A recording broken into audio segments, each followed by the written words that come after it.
BJP की दूसरी सूची आने के बाद हुई बड़ी बगावत।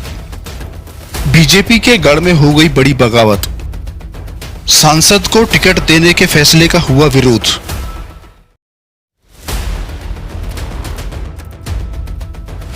बीजेपी की पहली सूची सामने आई थी तो पार्टी में जमकर बवाल मचा था। कई नेता दल छोड़ गए थे, तो अब दूसरी सूची के साथ भी कुछ ऐसा ही होता दिखाई दे रहा है। बीजेपी की दूसरी सूची रात को जारी हुई और सुबह इसका असर दिखाई देना शुरू हो गया। पार्टी की दूसरी सूची में उम्मीदवारों के नाम देखकर हर कोई हैरान दिखाई दे रहा है। बीजेपी की दूसरी सूची जारी होने के बाद इस्तीफों का दौर शुरू हो गया। मध्य प्रदेश से बीजेपी के बड़े नेता डॉक्टर राजेश मिश्रा ने पार्टी से इस्तीफा दे दिया है। दरअसल मिश्रा सीधी सीट से बीजेपी के टिकट पर बड़े दावेदार थे और वे मानकर चल रहे थे कि पार्टी उन्हें ही उम्मीदवार बनाएगी।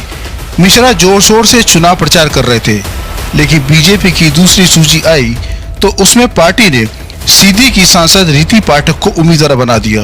रीति पाठक सीधी संसदीय सीट से सांसद हैं और पार्टी ने सीधी से सांसद को ही मैदान में उतार दिया। उम्मीदवारों की सूची में अपना नाम नहीं देखकर सीधी से बीजेपी के पूर्व जिला अध्यक्ष और मध्य प्रदेश बीजेपी कार्य समिति सदस्य राजेश मिश्रा ने पार्टी से इस्तीफा दे दिया। राजेश मिश्रा ने पार्टी से इस्तीफा देकर सबको चौंका दिया।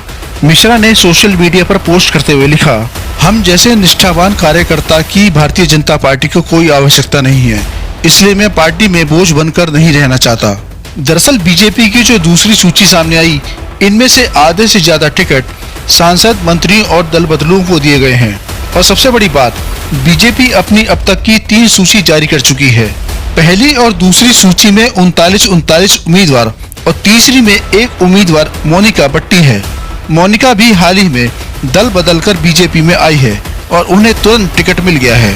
अब तक बीजेपी ने जो 79 उम्मीदवार उतारे हैं, उनमें से सिर्फ 3 सीटें ही इस समय बीजेपी के पास हैं। और सबसे बड़ी बात कि बीजेपी ने इन तीनों ही सीटों पर अपने उम्मीदवार बदल दिए हैं।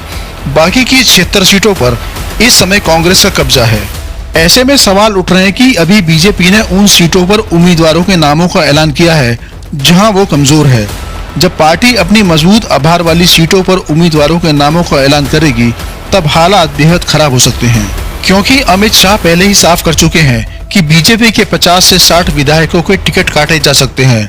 और इतनी बड़ी संख्या में अगर विधायकों के टिकट काटे जाएंगे तो बगावत कितनी बड़ी होगी, इसका अंदाजा पार्टी अभी कमजोर सीटों पर उम्मीदवारों के ऐलान पर देख रही है। और जिस तरह से पार्टी के अंदर बगावत के हालात दिखाई दे रही हैं, उससे पार्टी बैकफुट पर दिखाई दे रही है। हाईकमान को भी इसका अंदेशा है कि विधायकों के टिकट काटे जाएंगे तो उसमें से कई बगावत की तैयारी में है।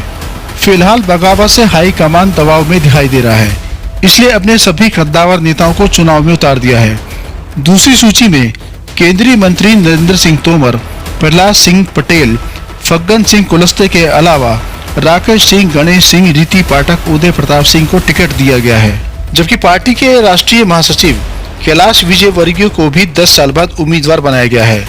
2013 में कैलाश विजयवर्गीय ने मऊ सीट से चुनाव लड़ा और अब उन्हें इंदौर 1 से टिकट दिया गया है।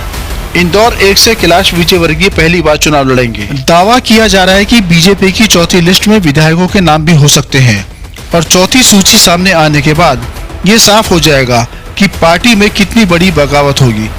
अगर 2018 के विधानसभा चुनाव की बात की जाएगी तो उस समय कांग्रेस ने 114 सीटों पर जीत दर्ज की थी, जबकि भाजपा को 109 सीटें मिली थी। हालांकि कुछ विधायकों के भाजपा में शामिल होने के बाद कांग्रेस की सरकार गिर गई थी।